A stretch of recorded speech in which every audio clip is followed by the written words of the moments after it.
महाराष्ट्र माझा मराठी न्यूज प्रस्तुत करता Sunfriend power solar solution private limited. Panvel महानगरपालिका निवडणूक प्रभारीपदी लोकनेते माजी खासदार रामशेठ ठाकूर आणि प्रमुखपदी उरणचे आमदार महेश बालदी यांची नियुक्ती। पनवेल महानगरपालिका सार्वत्रिक निवडणूक 2025 या स्थानिक स्वराज्य संस्था निवडणुकीसाठी माजी खासदार लोकनेते रामशेठ ठाकूर यांनी निवडणूक प्रभारीपदी तर उरणचे आमदार महेश बालदी यांची निवडणूक प्रमुखपदी नियुक्ती करण्यात आली आहे।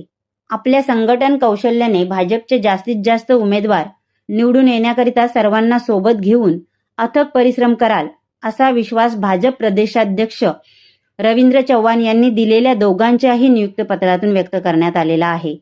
दरम्यान पक्षाच्या या सर्व महत्त्वपूर्ण जबाबदारीसाठी नियुक्त झाल्याबद्दल माजी खासदार लोकनेते रामशेठ ठाकूर आणि आमदार महेश बालदी यांनी प्रदेशाध्यक्ष चव्हाण तसेच पक्षाच्या वरिष्ठ नेतृत्वाचे आभार मानले आहेत। पक्षाने टाकलेला विश्वास प्रामाणिक मेहनत व नियोजनातून निश्चितच सार्थ ठरवू, तसेच पक्षाच्या सर्व पदाधिकारी, लोकप्रतिनिधी, कार्यकर्ते व नागरिकांच्या सहकार्याने निवडणूक यशस्वीपणे पार पाडण्याचा संकल्प लोकनेते रामशेठ ठाकूर व आमदार महेश बालदी यांनी व्यक्त केला आहे। त्यांच्या नियुक्तीमुळे पक्ष संघटनेत उत्साहाचे वातावरण निर्माण झाले आहे।